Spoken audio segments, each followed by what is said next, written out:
Bun găsit la emisiunea Știință și Cunoaștere! Knowledge is power.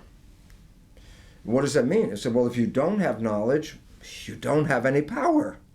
And so as we get more knowledge about ourselves, which then is knowledge of self, which by definition is self-empowerment, then we become more effective in creating a different world. But if I don't give you knowledge, then even though you have the potential, you'll create nothing from the potential. Hi, I'm Professor Lawrence Krauss from Arizona State University, and you're watching Science and Knowledge on TVR Cluj. Some people are very good at presenting us with opportunities and experiences to grow. Some people are very good at doing the opposite. Experiences and opportunities and invitations to perhaps believe things about ourselves that might actually not be accurate, or that actually might be somebody else's belief. Who we believe we are is dictated by all the things that we were told about ourselves and where we fit into the world, up until about the age of 7 or 8. After that, most of our learning about us is completed. So we tend to fear the unknown. We tend to run from an opportunity. We tend to run from adventure because that's what happens when we're living in survival. I could choose to be sad, I could choose to be stressed, or I could choose to have some fun and be joyous. So when it comes to the healing side of things, it's the same principle. If we want to, we can play a part. But we need to play a part not from a point of ignorance, but from a point of understanding how healing happens and how we can have an impact on our own. I've learned through understanding the power of the mind that actually my outcomes in life are massively determined by the perceptions that I hold. So when you come to the crossroads in your life, which you will inevitably do at some point, what are you going to choose? Are you going to take the same old beaten track, the one that you've been 1,000 times before, being who you were yesterday, today, or are you going to take the new path, the road less traveled, which may look rocky and rough, but actually opens the door to a whole new set of learnings, new set of insights, and a refreshing perspective on life? But whatever you decide that you are going to do, the first step is making a decision that you are going to move in a different direction. And that secondly, that you are going to take action. Action itself creates that feeling that you have options and control, okay? Depression is feeling that you have no control over your life. You're out of the victim state and into doing things for your life. Depression doesn't live on the ceiling, so stand up, look up, get moving, and that will get your heart pumping. When people have an idea, they're passionate about it, or they come up with a creative idea. It's something that is heartfelt. Jump into the mindset of a child again and dream without limitation. Now, in a state of creation, when we're truly creating, when we're inspired about a vision, a dream, when we're thinking about possibility, when we're speculating on inventing something new, if we're doing it properly, as we begin to contemplate and reflect on a possibility, the whole chemistry of the brain changes. We are more powerful than we've ever been given credit for. That we have the power of our mind to control what we do with our biology. Walking across a bed of hot coals, fire. Move through your perceived limitations. So my point of view creates my reality. So how many points of view do I have, or do you have, that create your reality? When we deliver ourselves from our own limitations and we fall in love with who we're becoming, we're more prone to give. We're more prone to contribute. We're more prone to make a difference. We're more prone to decide how we are going to change the course of history. We are our own world. We have everything within us. We are unlimited. You're not a victim of your biology, you are a master of your biology, and with mastery, you will become empowered and change the world. Deci omul face legătura între emoțiile pe care le are și evenimentele de viață cu care este confruntat, da? Totuși, psihologia științifică a demonstrat și arată clar că nu evenimentul de viață generează emoțiile pe care noi le avem, ci modul în care noi interpretăm evenimentul de viață generează emoțiile.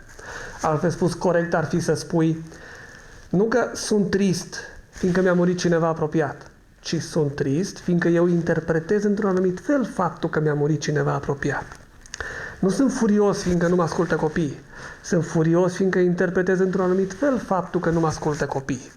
Ori dacă avem această înțelegere a lucrurilor, automat dobândim un control extraordinar asupra ceea ce se întâmplă cu noi. Fiindcă în momentul ăsta eu îmi dau seama că emoțiile pe care eu le am nu depind de ceea ce mi se întâmplă, ci depinde cum interpretez eu ceea ce mi se întâmplă. Iar interpretarea pe care eu o am poate fi controlată, o pot schimba, astfel încât în situația respectivă să nu fiu foarte trist, să nu fiu foarte agresiv, să nu fiu foarte anxios, dar iar acest lucru îl pot face, repet, schimbându-mi interpretarea. Deci, iată, 3 exemple prin care psihologia științifică este în opoziție, practic, cu simțul comun. Și v-am dat exemplu contaminării psihologice, interpretarea asta cauzală, psihologică, privind relația între evenimentele de viață și emoțiile pe care le avem și partea asta legată de interpretare, de înțelegerea lucrurilor pe care le auzim. Și adevărul este că este foarte șocant acest lucru. Deci dacă ne referim la interpretare, doar gândiți-vă, adică tot ce ți se spune, în momentul în care ai înțeles ce ți se spune, din start în mintea ta este codat ca fiind adevărat. So rather than being mindless, the best thing I can say is to be as mindful as you possibly can be. Take in the sensations, feel the experiences. If they don't work for you, this is a moment of choice where your conscious mind can say, I can do something else, something different, and basically move toward what gives you happiness, move toward what gives you love, move toward what gives you harmony. And to do this, stay mindful, because this is the operation base that empowers you to make the decisions that allows you to create heaven on earth.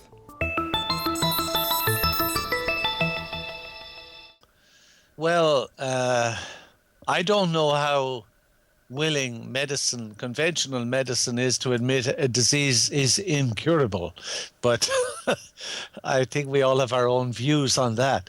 However, just over a year ago, I was speaking at a conference in Canada, in Vancouver, and I began to find it was really difficult for me to go up steps. That was the first stage.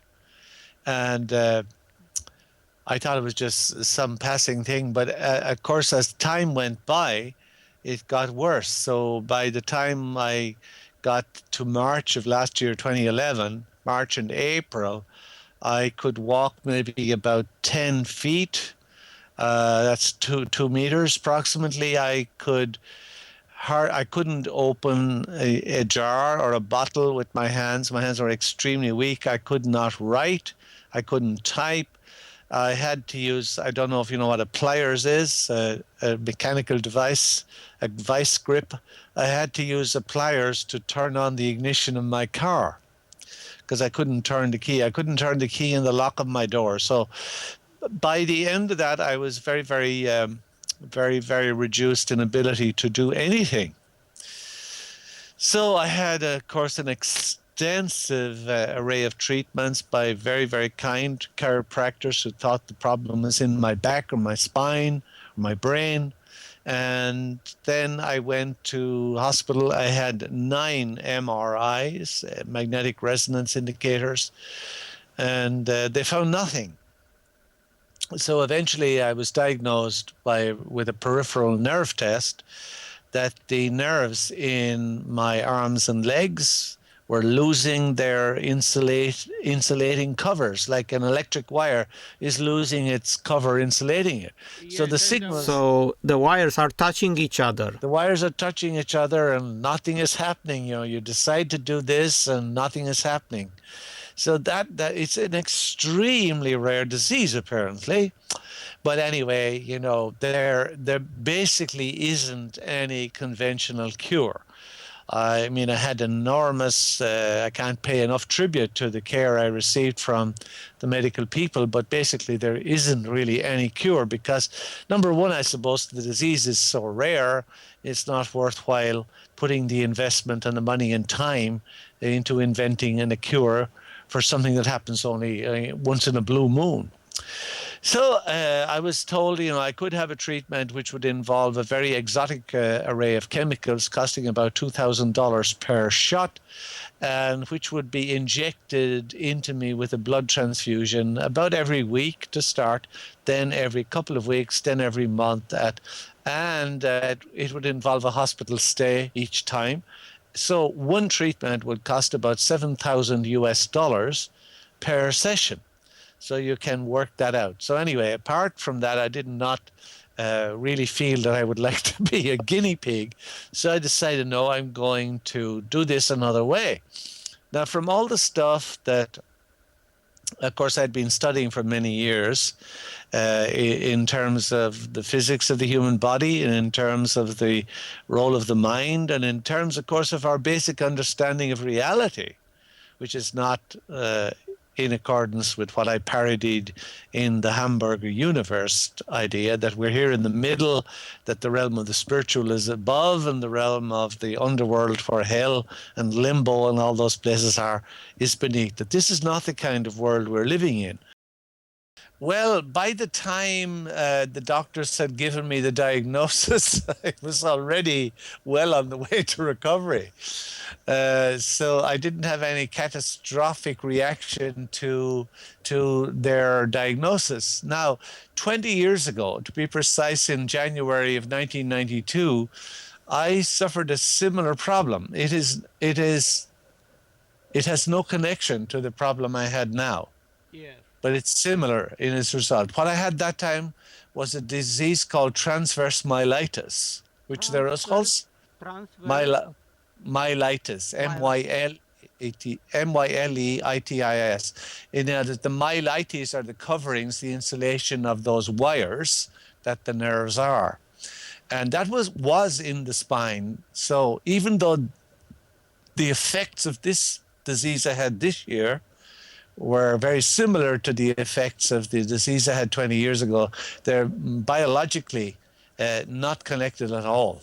So anyway, I was totally paralyzed 20 years ago.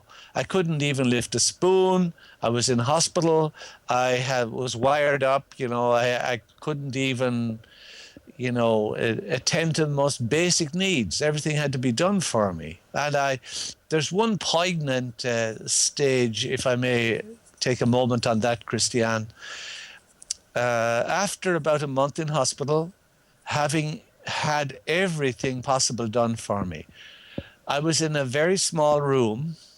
I had numerous visitors. I was head of a university that time. I had multitudes of visitors because the rumor had gone out I was dying, and of course everyone's career basically hinged on whether I lived or died or whether there might be a total change of the guard. So anyway, I had loads of visitors. I was almost in danger of asphyxiation from the number of plants and flowers that people had brought to me.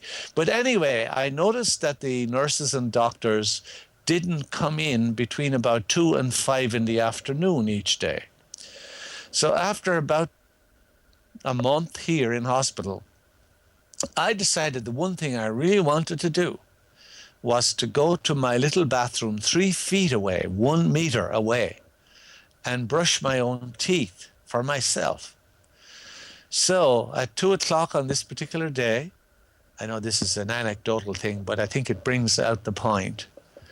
I decided I was going to go the 1 meter journey to my bathroom, and I was going to brush my own teeth and come back the 1 meter journey. So, of course, I was plumbed up to the mains. I had catheters, I had IV drips, I had monitors of every kind. So I had to get out of bed. I had no use whatever in my legs. I had a small amount of power in my arms.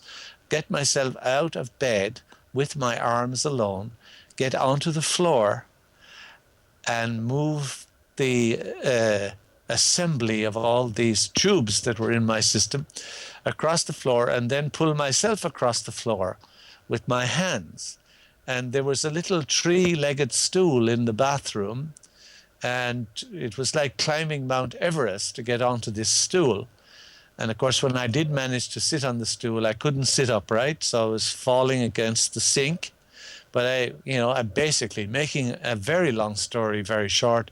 I did manage to brush my teeth and then reverse the journey back to bed. And my God, that was quite a journey.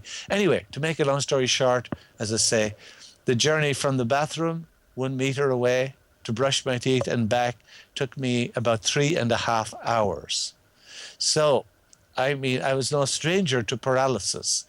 But from the teachings I had that time, because that disease was absolutely incurable at that time, and obviously I returned to perfect health. So your question, how did I feel when I found that I couldn't do all these things? Well, I wasn't unduly petrified because I had healed myself before. So at that time, 20 years ago, it was for the first time when you discovered that inner power, the healing power? Yes, it was all about that inner power, as you say, to discovering that power that is within us, which is very much a matter of physics rather than of spiritual belief. I discovered that inner power. Corpul are o putere vindicare extraordinară. La ora actuală, pe plan mondial, discutăm parte cealaltă de medicină, că s-a descoperit în fiecare om este un sistem de vindicare extraordinar. Dar noi le blocăm când devenim emoțional negativ, când devenim rigid în mentalitate, când nu avem toleranță emoțională, când nu vrem să renunțăm la trecutul și trăim prezentul. Why is this relevant? Because there's a biological awareness, an important understanding for self-awareness and self-teaching that comes out of the world's financial crisis. Very simply this: money is the equivalent of energy, so you can buy energy with your cash. And the significance about that is if you're frugal and take care of your money and keep a balance, then you always have this energy in your bank account, energy in which you can live. However, obviously, if you waste this energy, then you actually interfere with your own survival. So you don't really want to go out and just throw away your money. And so basically, I really want to show you that this is an important insight into the nature of our own health and our biology and the world we create in this regard. That our biological system, the cells, rely on energy. Without energy, there's no life. So fundamentally, you have an energy budget that gives you life. And in fact, in the body, energy is in coins called ATP, molecules that represent units of energy. So in fact, biologists refer to ATP as the coin of the realm. The significance of ATP is this, is that ATP molecules are like units of gasoline, like gallon of gas, that are used to fuel our biological processes. So to stay alive, we have to have all this ATP. So there's an ATP account in your body right now. But the question is, how do you use this ATP? And now here's an important fact, that 25% of the total energy in your whole body is used to operate your brain. So all of a sudden you start to recognize that the brain uses energy at the rate of muscles of a marathon runner. So brain and muscle activity are pretty much the same. And so why is this important? Because as you're using your brain, as you're using your thinking, you are actually using energy. Now why is this relevant? The answer is very simply this. Because the way we've been using our thoughts are not necessarily productive. As a matter of fact, sometimes our investments of our thoughts are actually counterproductive because our thoughts create a reality that we then have to overcome. So basically it says that we must start to become aware of our thoughts. And why is this important? Because thoughts represent units of energy. Every time you have a thought, you use energy. Why this becomes relevant is, if I give you a checkbook for your bank account, you don't go down the street and just write checks to people like, oh, hey, you're a nice looking guy, here's $10 for you, and oh, here, little girl, go out and buy yourself a little car, here's $1,000 for you. And you don't give away your money. Why? Because giving away your money is giving away your life. So basically, you become very frugal when you have a checkbook in your hand. Now what I'm trying to tell you is this. You have an energy budget in your body. The energy is what keeps you alive. When you start using energy and writing checks where you get no return from your energy, then it's exactly the same as writing checks out of your bank checkbook and giving away your cash. So why this becomes important is the biology of belief reveals how our thoughts create our reality.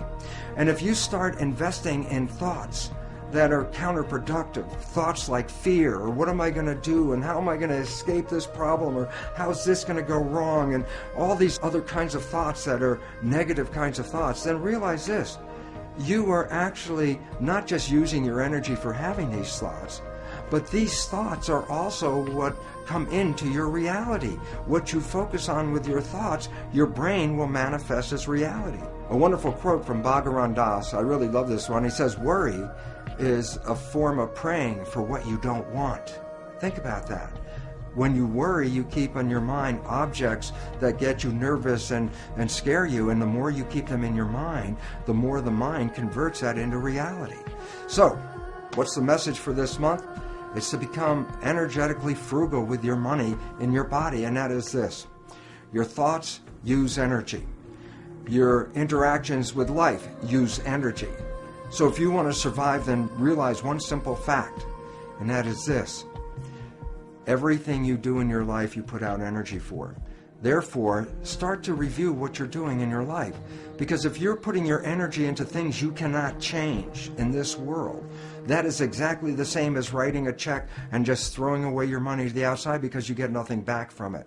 So think about this very interesting reality, that you have this energy checkbook. And every time you use energy, you have to say, is the use of this energy going to enhance my life, or is it just wasted energy? Am I getting involved in a political argument with people where I'm going to use up all my energy, and will I have changed the world? No. Am I going to use up all my energy to try to convince other people to change their life or change their way of living to make them even healthier, and they're not ready to do that? I'd be wasting my energy. So here's an interesting thought. If I gave you an energy checkbook and asked you to write a check every time you had to have a thought, you would have to then ask yourself, is this thought going to enhance my life, or is this thought going to take away from my life? And then when you start to realize that, you start to direct your actions where you put your energy into things that enhance your life and give you an opportunity to survive and to go beyond survival and really into thriving.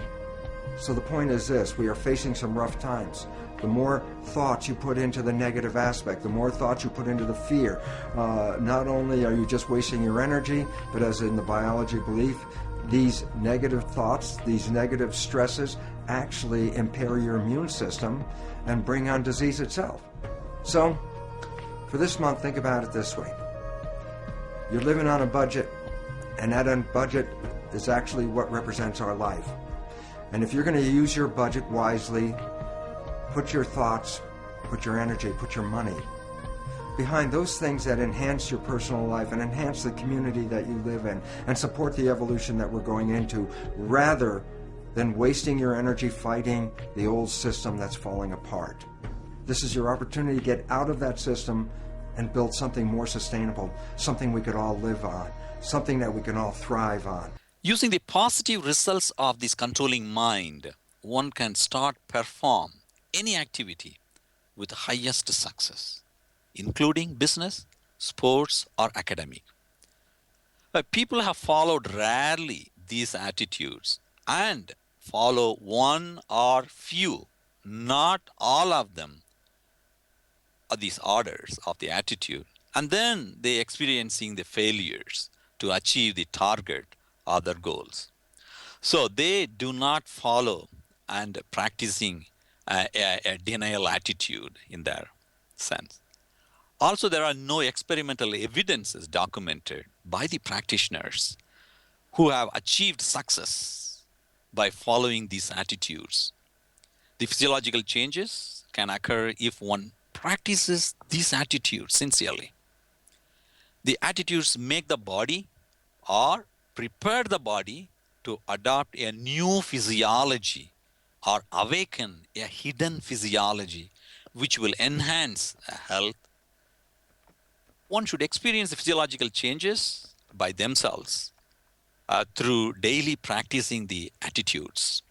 This is for the initial practitioners, and that is encouraging. And you have demonstrated this because this is the nature of your work. This is what you did. And the first thing you did, if you go back and think about it, is you made a commitment. You made a belief that I'm going to do this. And when you committed that, that's the driver of the vehicle putting your hands on the wheel and beginning to drive the car.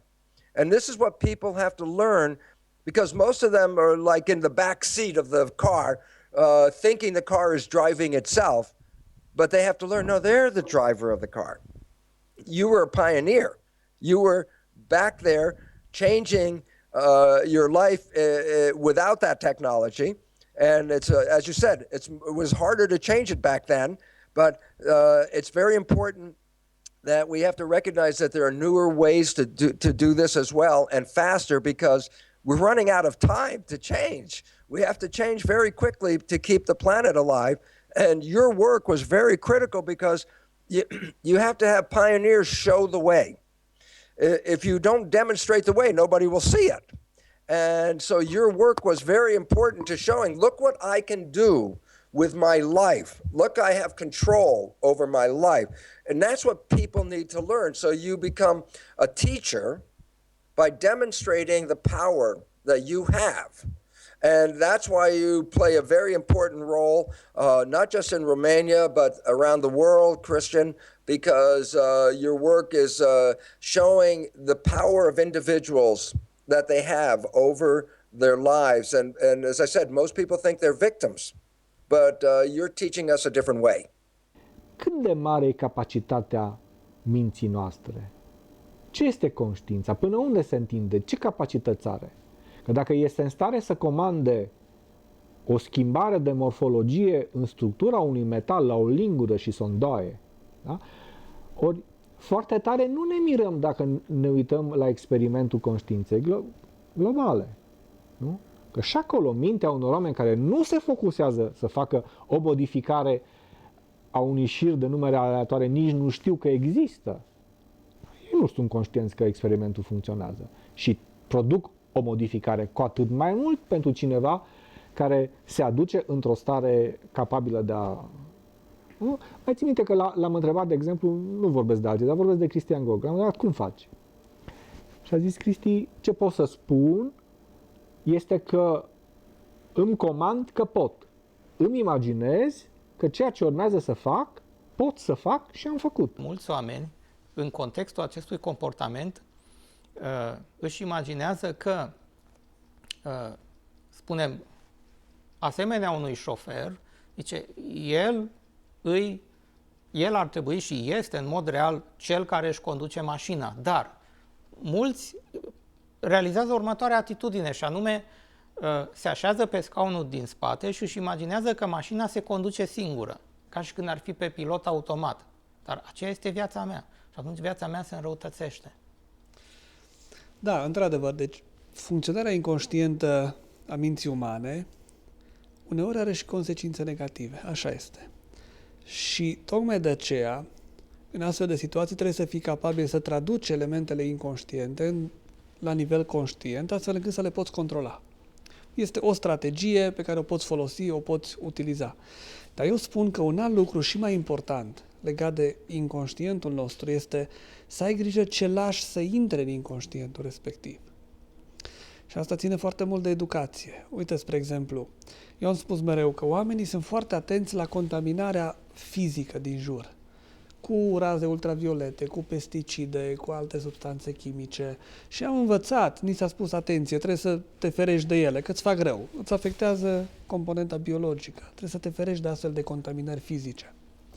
Noi însă suntem suficient de naivi și nu conștientizăm că avem și o contaminare psihologică. Sigur, în contaminarea psihologică nu ești contaminat cu pesticide, dar ești contaminat cu informații false, informații nerelevante, informații care nu te ajută. Și aceste informații ce fac? Dacă ești expus la aceste lucruri, îți intră în mintea ta în ceea ce se cheamă componenta inconștientă a minții umane. Și odată ce a intrat în mintea ta aceste informații, odată ce au intrat aceste informații false și nerelevante în mintea ta, ele te vor influența într-o manieră automată, într-o manieră inconștientă. Ori noi ce facem? Noi nu ne temem de ele, că avem această iluzie. Noi credem că dacă știm că o informație e falsă, o să o putem controla. Noi acceptăm să ni se spună minciuni, gândind că știind că e o minciună, nu mă va influența, ceea ce este o mare iluzie. Sunt studii, iarăși, experimentale făcute cam în următoarea paradigmă. Să presupunem că citim un scenariu în care un personaj X comite un fapt imoral, iar un grup de subiecți primește această descriere a faptului respectiv. Un grup de subiecți, grupul 2, primește exact aceeași descriere, dar pe lângă asta îi mai dau niște trăsături negative ale personajului X. Mai spun că, nu știu, își bate soția, nu-și iubește copiii și așa mai departe. Unui al treilea grup îi dau iarăși evenimentul negativ pe care sau comportamentul negativ al persoanei X, îi dau trăsăturile și caracterizarea negativă, cum spuneam înainte, nu-și iubește copiii, își bate soția, dar după aceea îi spun următorul lucru: ok, stai un pic, ți-am dat din greșeală aceste descrieri negative. Ele nu se potrivesc acestei persoane, ți le-am dat din greșeală, te rog să le uiți, să le ignori. Am spus aceste lucruri din greșeală. Uită lucrul ăsta, ignoră-l. Și dacă îmi spune, eu am impresia că dacă mi-ai spus că acele lucruri sunt false, le-am ignorat. Și după aceea chem cele 3 grupuri și voi cere să facă o evaluare, să dea o pedeapsă pentru ceea ce a făcut persoana X, pe o scală, să spunem, între 0 și 100, intensitatea pedepsei. Acum, dacă cei care au primit descrierea negativă și apoi li s-a spus că descrierea este falsă, într-adevăr se pot controla și pot ignora descrierea falsă, ar trebui să facă o evaluare similară cu care grup? Cu primul grup, care a primit numai scenariu negativ. Așa. Nu cu cel care a primit scenariul și descrierea negativă pe care o consideră adevărată. Da? Ei bine, studiile experimentale arată că nu, evaluarea lor seamănă mai mult cu al doilea grup. The past doesn't completely determine how the person is today. And so the focus is on the here and now. How can we help this person see things in a different way? How can we help this person change their patterns of behavior and emotional responses today? Now that's a very different approach from traditional approaches that we've inherited from, say, Freud and others, where they say, well, the way to solve problems in the present is to go all the way back to the early years of childhood and figure out how things developed from the past to today. But contemporary 21st century clinical psychology really focuses on the here and now and not getting burdened too much with the past. One can't change that, but one can deal with the circumstances that keep people in certain habits, habits of thinking, habits of responding emotionally and acting, and changing those now. So because things have been bad in the past doesn't necessarily mean that they can't be changed today. And the focus is on changing those things in the here and now, today. Well, okay. We live in one of the most exciting times, incredibly exciting times. About one of the reasons I wrote my last book was to share the joy and excitement of the fact that our view of the universe has changed more in the last 40 years than it may have in the last 4 centuries. Yes. We have discovered things that I never would have dreamed we would have known when I was a graduate student even. Well, I think we're hardwired to want to believe in a God, just like we're hardwired to believe that there's a cause behind everything. From the time we evolved on the plains in Africa, in order to escape tigers and lions, I think humans are hardwired to hope and believe that there's something taking care of us. And it provides consolation, and to be fair, it provides consolation, and for many people, happiness. And so I think that's why it's so prevalent. And of course, it's continued to be prevalent as society gets more complex, because just that vague idea of the notion of purpose and meaning to the universe became embodied in organized churches. And once organized churches began to become part of the business, then it became more than just faith. It became power and money. And they work very hard to preserve their power and money. But I think the notion of a supreme being is something we're hardwired to believe in, and we have to recognize that. And I guess the most important thing to realize is the fact that so many people believe in God doesn't mean God actually has to exist. It just means we're hardwired to believe in God. I see it personally as a process of convergence, meaning that there are several things that are happening at the same time, and they're sort of coming to a meeting point. And I would say, first of all, there is, if you look at the data and you see some reports, just data that anyone can look at, like from the World Economic Forum or from the UN, and you just see what is happening with the world, and you realize there's definitely an escalating crisis today in pretty much every realm of human engagement.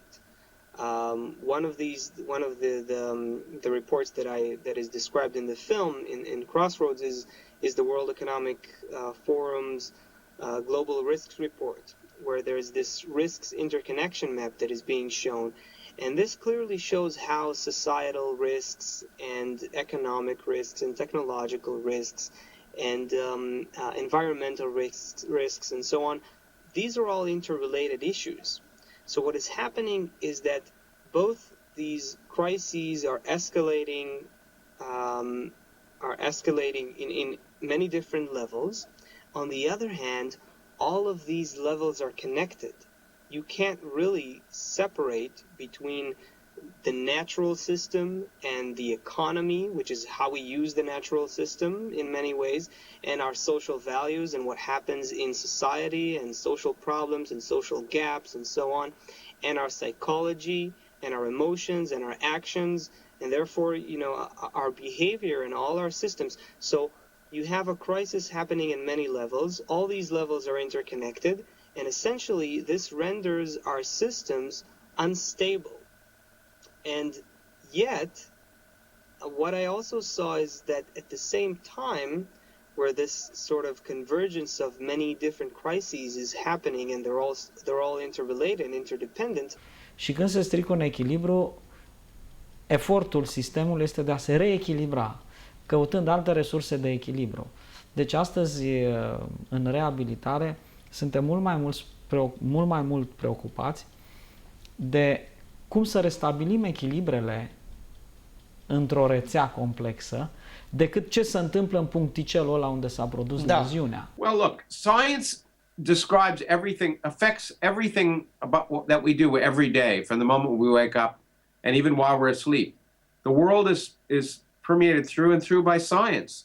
And it is a shame that more people do not appreciate and the beauty of the scientific world around them. It's one of the discoveries we made in science are among the greatest discoveries humans have ever made, and we need to share them for our cultural enlightenment, not just for our technology. And because because the universe comes up with things that we'd never imagined, it can spur our own imagination. It's as I say, like the best music, art, and literature does the same thing. Science is a part of our cultural experience that should be shared more broadly, just like all of the other things that make the tragedy of being human so much more enjoyable than just being a plant. Yeah, I definitely, I'm fascinated and inspired by the immense opportunity that we have here. And I think when you talk to people sometimes and you talk about social change or global change, and people think, yeah, but what can I do? And I'm just one person, and and the world is so big, and these problems are so great and everything. And this is really something that comes from, while I definitely understand it, this is an attitude and an approach that comes from not understanding just how much we are all connected and dependent on each other.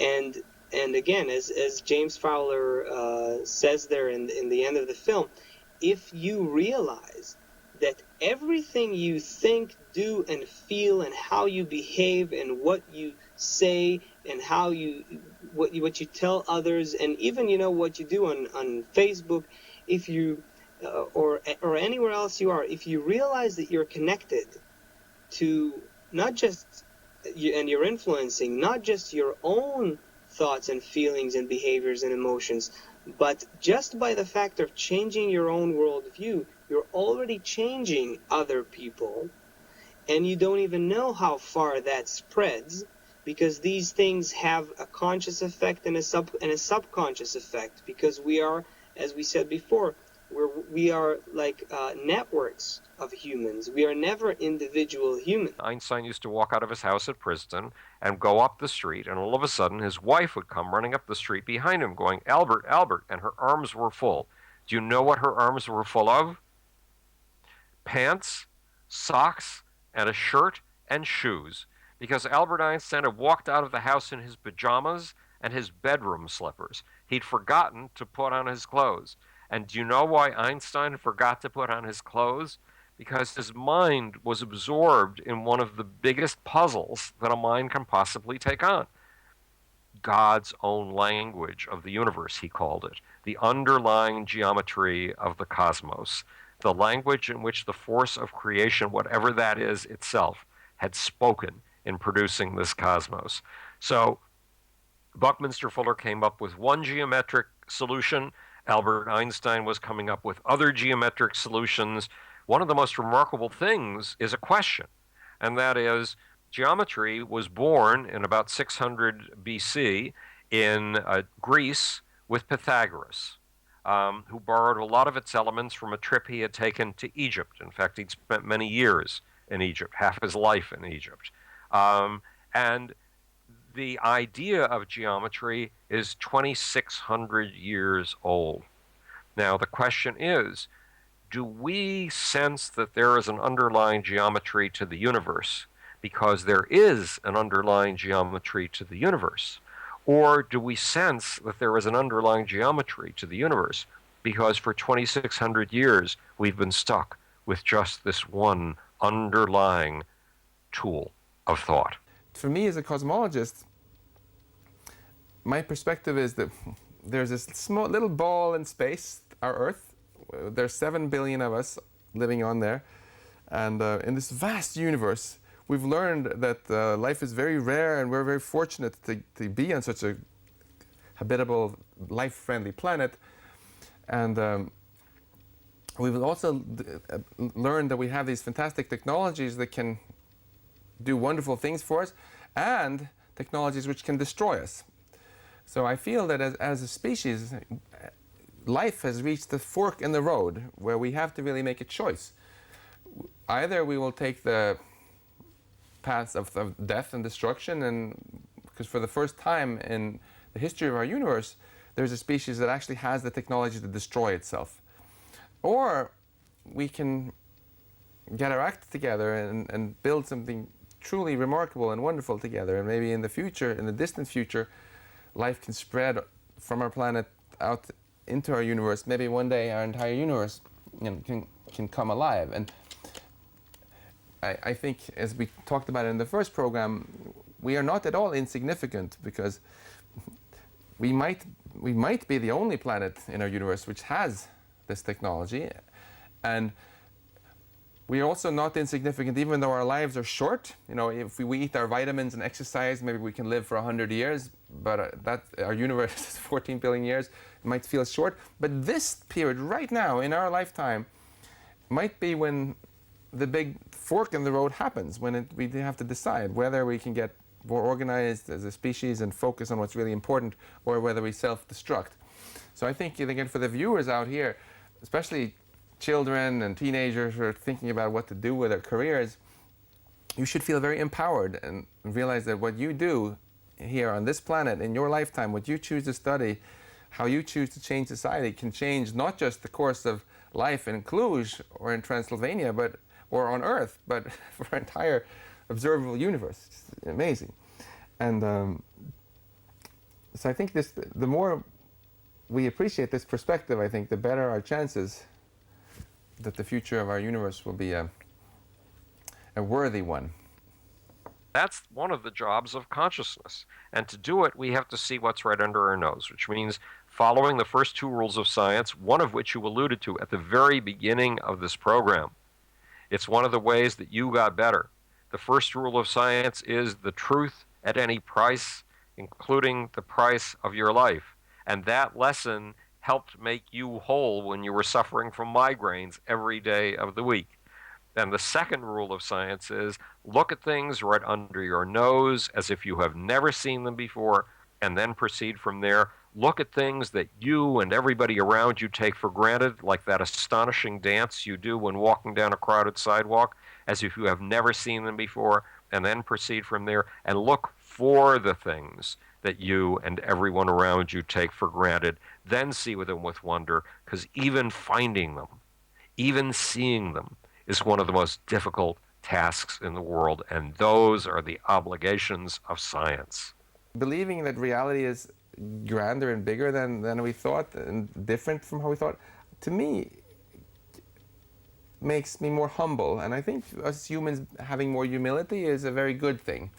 I think we are a little bit too arrogant often in how we go about dealing with our lives and with our planet. And thinking that reality is very different and very grand should make us more grateful for what we have and make us take better care of what we have and just really make the most of what we've been given. We have lost our power by assigning it to the genes. But I want you to understand, as you've seen tonight, the genes cannot activate themselves. They're responding to the environment, which includes not just the other signals, but the identity of who you are. You carry this into your body when you come here. And the idea about it is this is your life. And the bottom line is this: you can change your life as fast as you can change your beliefs. And your beliefs can be changed almost instantly. And the reality is you are not a victim, unless you're just a victim of your belief. And you can change belief. And therefore, when you get up from this room and you walk away, recognize as you're walking, you know those thoughts that keep going through your head and all that? Analyze them. Think about them. Why? Because those are shaping your future. Why? Those are the thoughts that are leaving your head and are like tuning forks. They resonate with things out in your environment. Tuning fork. Your brain is a tuning fork. What does that mean? Well, what happens to the tuning fork when it causes the goblet to start moving, right? So your brain creating events in your life. And all of a sudden you have to recognize, well, what are those beliefs as you're walking down the street? As psychologists and psychiatrists inform us, approximately 70% of our beliefs are negative and redundant. If we have negative and redundant beliefs and we're having a tuning fork that is not bringing us good news, it's only going to cause anything to shake that's negative out there in the field. Things that would not, everything is sort of like sitting still, but when the tuning fork starts to vibrate, it will cause whatever resonates with it to vibrate as well. So I have let's say 50 people out here, and there are 49 good people and one bad guy. And I start putting out a vibration of fear of the bad guy, fear of the bad guy. So what am I? I'm a tuning fork. Which of the people out there are going to vibrate with me? The bad guy. And all of a sudden the bad guy will be attracted to me. We bring into our lives things because we're not watching that. This is the secret of life. Watch your thoughts, because you can create new ones. I know this, I've done it, and it works. And the Caring Center here in town is a great resource to get into recognizing the beliefs and the energy in your environment, how you can alter them, because it's a darn sight more healthy and safe than going through a lot of conventional medical practices to try to do the same. So I leave you with this. You are powerful beyond anything you've ever imagined. But then you have to recognize responsibility. And I used to end by saying, if you understand everything I just said, then you understand this. You are personally responsible for everything in your life.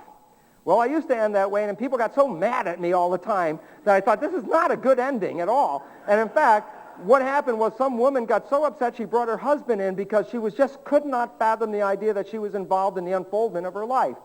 So we talked about it, and I said, okay, how about this as a conclusion? So this is the new conclusion. You ready? You are personally responsible for everything in your life once you become aware that you are personally responsible for everything in your life. Thank you very much. Știința este o cunoaștere aranjată și clasificată în conformitate cu adevărul, faptele și legile generale ale naturii. Ea este o căutare atentă, disciplinată și logică de cunoștințe despre toate aspectele vieții și universului, obținute prin examinarea celor mai bune observații experimentale și dovezi disponibile, fiind întotdeauna supusă unor revizuiri, corecții și îmbunătățiri pe baza descoperirilor unor noi dovezi. În speranța că aceste idei v-au trezit interesul pentru știință și cunoaștere, vă invit data viitoare la o nouă întâlnire cu Știință și Cunoaștere. Hi, this is Howard Bloom, and you're watching Science and Knowledge on TVR Cluj. Mintea umană nu e setată să caute adevărul. Mintea umană caută doar sens și semnificație. Sunt Cristian Muresanu și vă invit să vizionați Știință și Cunoaștere în fiecare sâmbătă și duminică la ora 18:30 pe TVR Cluj. Dezbateri pe teme de mare actualitate, reportaje despre noutățile științei și cercetării, materiale explicative realizate prin mijloace moderne de montaj, interviuri cu personalități științifice internaționale și filme documentare. La Știință și Cunoaștere puteți afla totul despre euri, gripe, electromagnetism, acceleratoare de particule, schimbări climatice, nanotehnologii, o nouă înțelegere a biologiei, noutăți medicale, fenomene neconvenționale, mituri și legende moderne, psihologie și multe altele. Știință și Cunoaștere vă informează acolo unde alții vă dezinformează. Știință și Cunoaștere vă aduce în prim plan pe cei mai distinși invitați. Știință și Cunoaștere este singura emisiune din România care vă expune tot ceea ce nu ați fi aflat niciodată. Vă invit în fiecare sâmbătă și duminică la ora 18:30 pe TVR Cluj pentru a viziona Știință și Cunoaștere, cu reluare în fiecare luni la ora 14 și vizionare suplimentară online pe internet.